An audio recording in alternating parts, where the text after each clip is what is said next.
All right, so you're joined by Firefighter of the Clinton Fire Department, former Jim Hill Tiger, one of my favorite former students of all time, Nick Washington. We thank you so much for joining us. We're in the Law and Public Safety Career Cluster, and I've got a room full here with me at Velma Jackson High School. We're recording this for all of our friends in Madison County Schools, Madison Central, Rosa Scott, Germantown High School, Ridgeland High School, the Academic Options Center, and our YouTube channel. So thank you for joining us again. This is the third time you've been with us.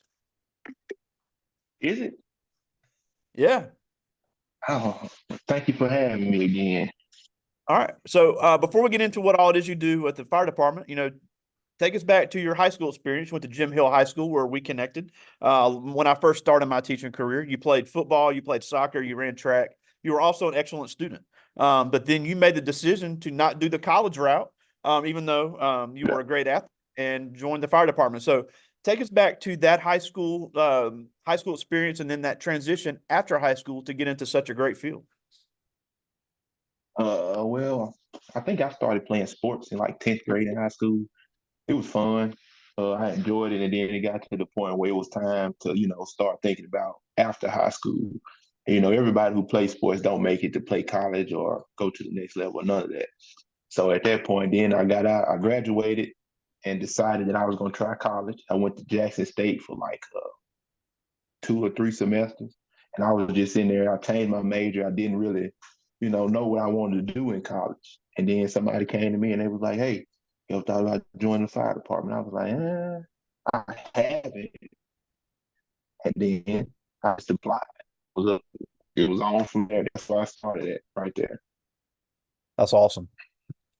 Now, when it comes to the fire department, something that I think a lot of people don't realize is that it's not just fire. You guys handle every type of emergency situation, car wrecks, confined space, even water rescues, any type of medical emergency, and you're also a trained paramedic.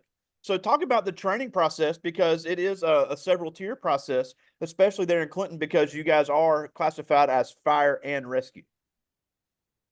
So with it's actually 3 steps to the Okay. emergency side, well, medical side of it. So you can be an EMT, you can be an advanced EMT, or you can be a paramedic.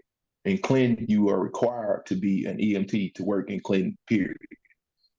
Um, a lot of people don't understand that, but your first maybe 3 to 4 years starting in the fire service, it ain't gonna be nothing but class. You got to go to class to do this. You got to go to class to do that. So even though you got away from going to college, you still got to come here and go to school too. But it's way shorter than going to college and getting a 4-year degree.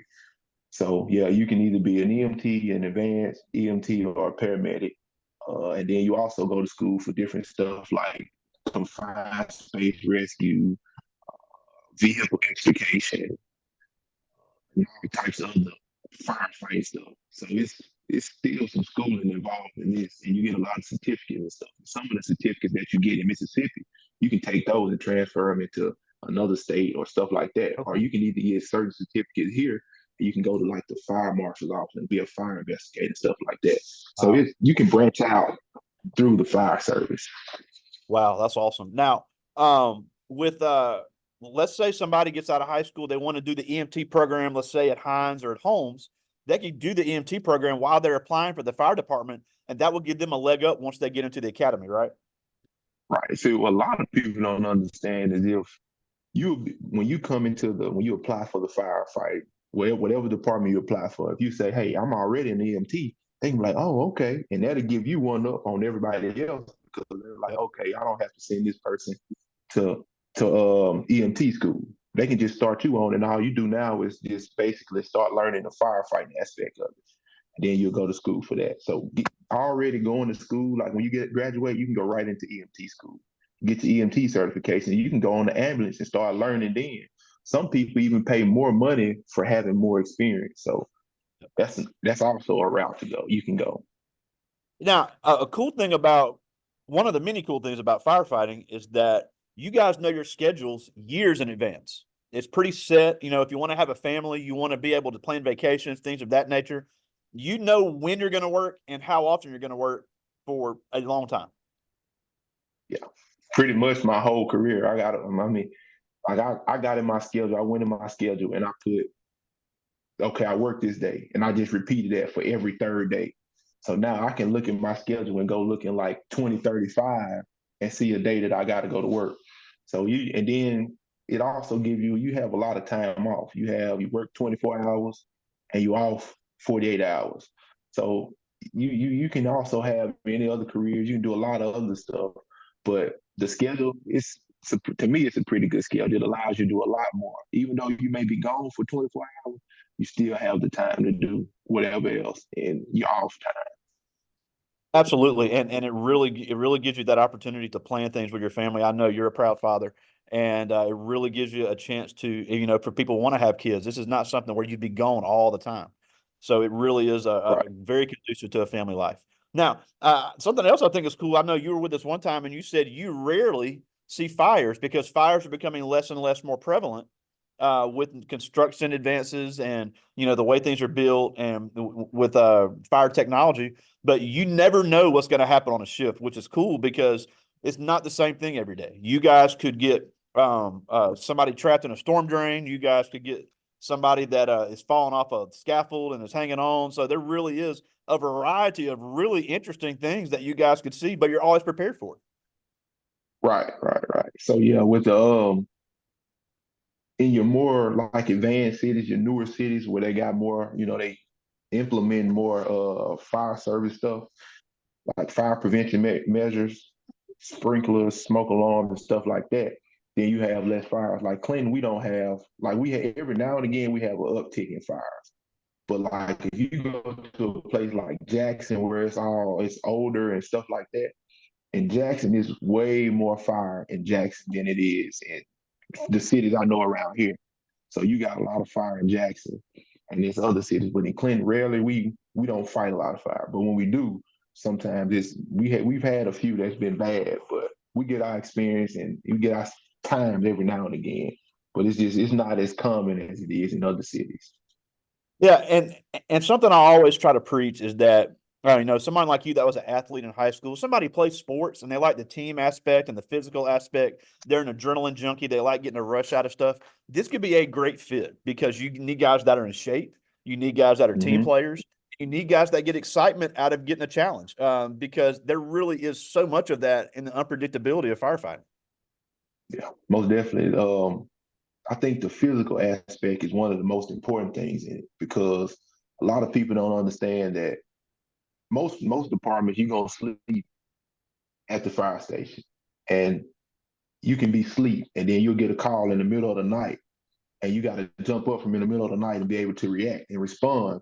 And a lot of times that stuff can take a toll on your health. So you got to make sure that your health is in shape. Because there's been times where I done got woke up in the middle of the night and got scared. So it feel like you got a heart attack. So you got to be able to be physically fit for it. You got to be able to carry people. You got to be able to go upstairs. You got to be able to lift this and move that.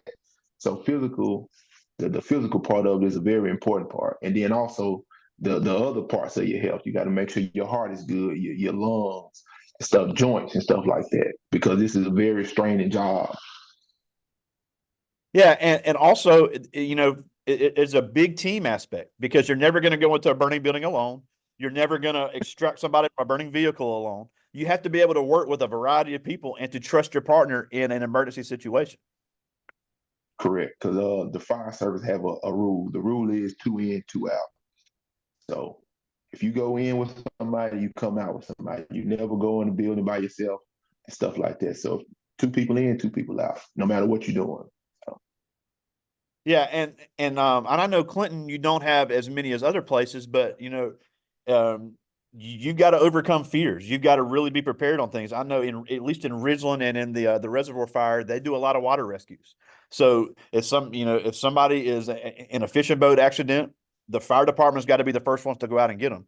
You really have to train for that, and I know a lot of fire departments they spend at least one day of their of their tour training and making sure all the equipment's working, testing out new equipment, trying out new packs and things like that. yeah. So I mean, every day you have something you got to do. Every day you come in, you should check your truck.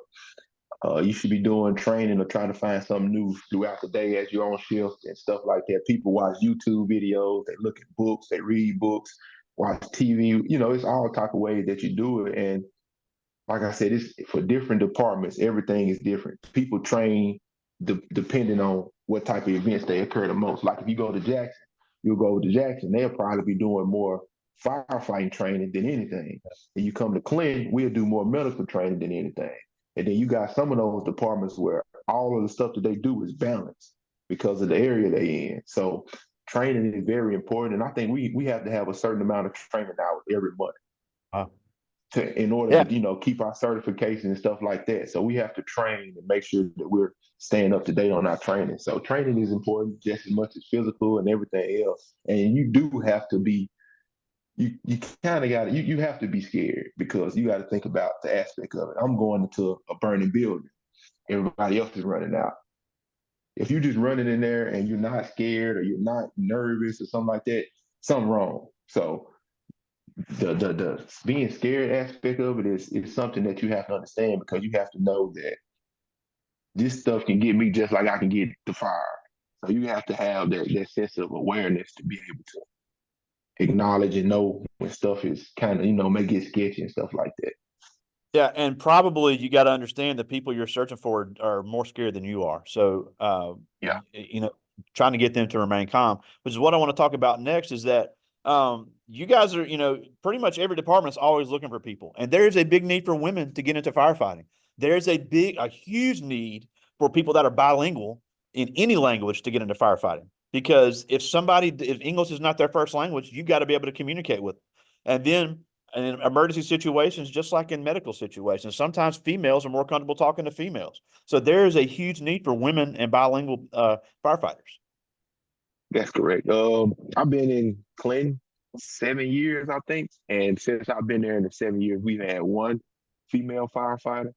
She's not there anymore. She went the nursing route, but I mean, it's a very good need for it because, like you said, certain situations call for certain things, and people connect with the same sex better than with other sex. So you being in the fire service and being a female, it's a plus because you can help the community, you can help the department and stuff like that. And then also knowing different languages can help because there's been times where I don't went on a call and we all standing there looking at each other because we can't understand what the person is saying. We got to go translate or get a relative and stuff like that. And most times it takes us a minute to get it, but eventually we will. So knowing different languages, um, different, ethnicities and stuff like that, that's good pluses in the fire service. And like I said, other places, depending on where you go, you get paid because of that. Like people pay extra because you're bilingual and stuff like that. So Yeah, and the cool thing about any type of emergency service is that you've got great job security. We are always going to need emergency services, and we're always going to need good people in it. This is not a job that technology is going to take over. This is not a job that's not going to get downsized. They're not going to start closing fire departments. So the need and the demand for this will always be there. correct. Like when the pandemic hit and everybody was at home and everybody was off work because they couldn't go to work, the one person that you seen rolling was emergency service personnel. I never stopped working. Only time it is if you caught COVID or anything like that, you was at home. But other than that, you was at work. So it's just that, and that's kind of why I like it too, because of the job security. Now they will close fire stations due to budgeting, but they manage it where you can go to this station and we can put this. They'll close the station, but they won't like get rid of the personnel. So you'll Absolutely. always be able, you'll have a job in this. And you can go to any city right now, and I guarantee you put in an application, you'll probably get hired because they're hiring. And then a lot of departments drop the hiring age down to 18. Yeah. So I wish it was something that I knew at 18. Absolutely. I've got ninth graders here with me now, but as they start moving on through high school, if you're unsure about things, but like we said, if you're an athletic person, you're a team person, you like being physical, staying in shape, this could be a great fit for you. Now before I get to the students' questions, one thing, and we've talked about this before, but this bunch didn't hear it. You went to Jim Hill High School, which, as we know, is there in West Jackson, where I started my career, and I have I have nothing but great things to say about the school because like so many other students have done great things coming out of there. But let's be honest, growing up in Jackson, you were exposed to some pretty hardcore stuff. There was a lot of gang activity, a lot of drug activity that is very easy for young people to fall into. And you were able to resist that. You have a great family. Your sister was one of my students as well, but you didn't let that define you because of where you were. You didn't let your environment influence you negatively, and you made something of yourself. So, what was your way to resist kind of falling into that trap that so many young people fall into? Well, most of it, I had brothers. I had older brothers that was over me. And a lot of them kind of kept me on, they kept me on the straight and narrow. And a lot of them set examples. So I just paid attention to the stuff around me. And then I never let what people say influence me to do anything. I made my own decision because a person can influence you to do something. And then once you do it and something go wrong, they'll sit back like, I ain't tell you to do that. So I learned early that if I want to make a decision, I got to make sure it's the right decision for me. And I can't let nothing or no one influence what the decision I'm making. And just because you're in the situation don't mean you have to become the situation. It's always a way out. You don't always have to choose the wrong route. The right route is just as good as the wrong route. You can still get beneficial things doing it the right way as far as the people who take the shortcut and do it the wrong way. It's better when you do it the right way because it lasts longer. If you do it the wrong way, it leaves quick as it came.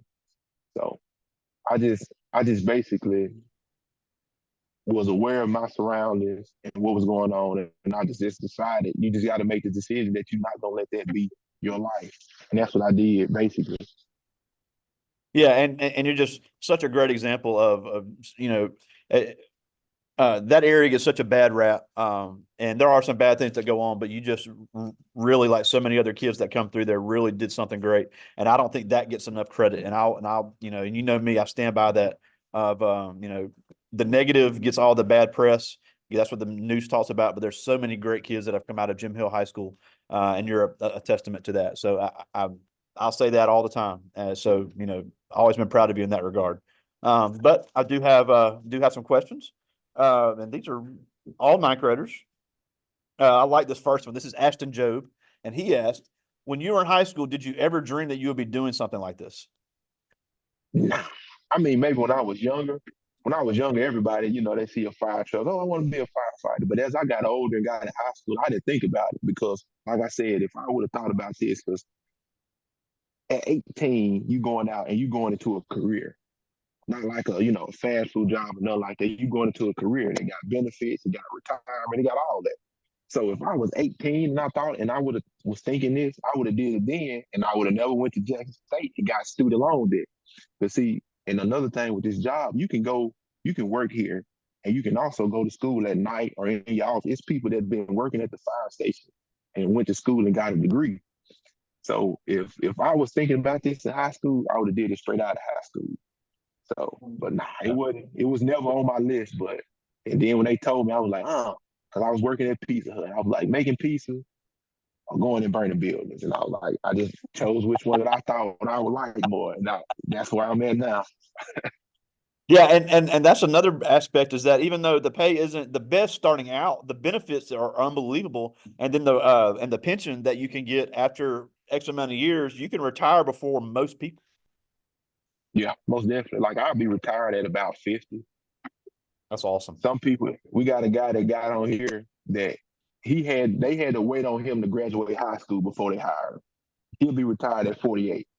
So it's Wow, so that's awesome. it's a good career to be in, and That's awesome. All right, I like this one. This is Precious Willis, one of our volleyball players here, and she asked, "When you are in an emergency situation, what is the number one priority, the people or the building?" the people. Life safety is the number one priority. If the building is burning and they say, hey, somebody in there, the main priority is the person, the life. Life is our number one priority. Yeah, buildings could be replaced for the most part, Yeah, but yeah, I most agree. definitely. I like this question. This is Elijah Blackman, and he asked, "Do you get excitement out of what you do, and what's the toughest emergency situation you've ever faced?" I get a lot of excitement out of it. Right now, I just drive the truck, so I get the adrenaline from driving fast, lights, making noise. I make a lot of noise, so I get a kick out of that. But I had to pull a family out of a fire one time. It didn't go as planned, but stuff like that. That's the biggest stuff, like going in and have to get people or actually knowing people in there. But yeah, that's probably going in to have to get them out of there. Yeah, and that's got to be such a rewarding thing. It's to know that somebody could be alive today because of something you did, Yeah. or even somebody's pet. I know y'all have to get pets out of storm drains and stuff. I know, but that may seem silly, but that's a big deal to those pet owners. So, um, even little stuff like that. I like this one. They didn't put a name on this, but this is a good question. What is the first thing you do when you show up in an emergency situation? You got to assess the situation because depending on what it is, like if you just go into a basic emergency situation where you ain't getting nothing crazy over the radio from dispatch. If you're just going like, hey, chest pain, something like that, when you first get there, you're gonna first observe the patient. You probably want to observe the house too, because somebody can say, hey, I got chest pain, and then you get there and you walk right in the front door and they got a bullet hole in their chest. So Ooh, you want to like it's when that's one thing about it too in the fire service. A lot of the times the people who call it in, they don't give all the information and stuff like that. So you got to just be aware. Like if you walk in the front yard and you see somebody sitting on the front porch looking suspicious, or you see a car pulling off real fast from the house, just got to be aware of everything that's going on. You don't want to just walk in the house and then you walk in there and there's somebody sitting on the couch with a bullet hole in their chest and somebody beside them with a gun. So you just got to pay attention to the stuff as you pull up on the scene, if the lights on and stuff like that. yeah. I mean, and there's we always talk about in high school kids being prepared for things. I don't think there's any more job in the world that has to be prepared in case anything happens. I've had other firefighters say the first thing we do when we show up at the firehouse, we make sure all of our equipment is functional and we make sure that it's all accounted for because you never know what type of emergency situation you could get. Right, right. That's every time I clock in. When I clock in at 5 o'clock, the first thing I do is I check the truck. I make sure the pump is working. I make sure the lights working. The everything. The engine is working correctly. The fluid. I do all that when I clock in. That's awesome. They didn't put a name on this one either, but I like this question. It asks, when the first day you showed up as a firefighter, were you overwhelmed, wondering what you had gotten yourself into? The first day is pretty easy. Like they don't when you first start, they don't just take you off. As soon as you hit the door and say, "Hey, they're gonna fire," and throw you in it. They kind of ease you in it. Like so, the first day I got there, I probably did some type of physical activity because that's the big thing because you have to take a test in order to get into the fire academy. So from the beginning, the first day you start, they start you off with the physical aspect of it. So you got to do some hose carry, you got to climb some stairs, you got to do all type of stuff. So that's it ain't they ain't gonna scare you the first day you get there. Some Yeah, of and them might, I got but to, most of them they yeah, just I got to work send you. I got to send you this video of JJ Watt, and we all know JJ Watt, great NFL defensive lineman, and his dad was a fire captain in Wisconsin, and it shows him going through those exercises, and it literally puts him on his knees. And this is a professional Yes, athlete, so it yeah, really is very physically demanding. It looked like a lot of fun, honestly, but it did not look yeah, easy at all. yeah. I know which video. I saw that video. Yeah, they actually I think the course he was doing they have something where they do a competition for. It's like the firefighter combat challenge, and different firefighters from all over the world come together and they go and compete doing that stuff. So I seen it. Yeah. So again, for anybody that wants to stay in shape, I think this is a great field to get into. Now, we're almost out of time, and we thank you so much for taking some time for us. Just one of the coolest jobs on the planet to me, and just so cool to see you come back full circle as a former student. But a couple things before we go. First of all, my first year as a teacher and coach, you spent pretty much every day with me on the football field or the soccer field or wherever. How much of what we actually told you that was going to happen in life actually happened? Probably most of all of it. I mean, anybody that's older than you, if they give you some advice, either one or two things, they either saw it or they experienced it. So it's a good thing to listen. You probably don't gotta, take heed to it, but if an older person, someone older than you is telling you something, you should probably listen. So most of all of it. Love it. Now before we go, why should these kids, ninth grade, still got a lot of high school left, but there's got to start making decisions. Why should they really consider a career in public safety? Well, I mean, it's to me, it's simple. Everybody, college is not for everybody. People may say, hey, you need to go to college, you need to do this, you need to do that. sometimes school is just not for everybody. And I had to realize that after getting into, going to college and seeing that, yeah, this ain't for me. So I mean, if you like helping the community, if you like helping people, you ain't necessarily got to become a firefighter. You can become a police officer. You can get on the ambulance and become EMT. It's other ways to get into public safety to help, but it's you get a lot of benefits out of it. Like it's days where you wake up. Like it's not a day that I don't wake up where I'm not ready to go to work. I enjoy going to work. I love what I do. So it's a very rewarding career, and you meet a lot of people, a lot of people. So that's to me what it is. That's awesome. Well, again, so proud of what you're doing. You're one of the highlights of my career that is now spanned 11 years, but really great example of a great Jim Hill alum, great public servant of the city of Clinton. And we thank you so much for joining us. Nick Washington, firefighter, Clinton Fire Department. Thanks so much. Thank you Talk for to you soon, having me. buddy. All right. All right. See you.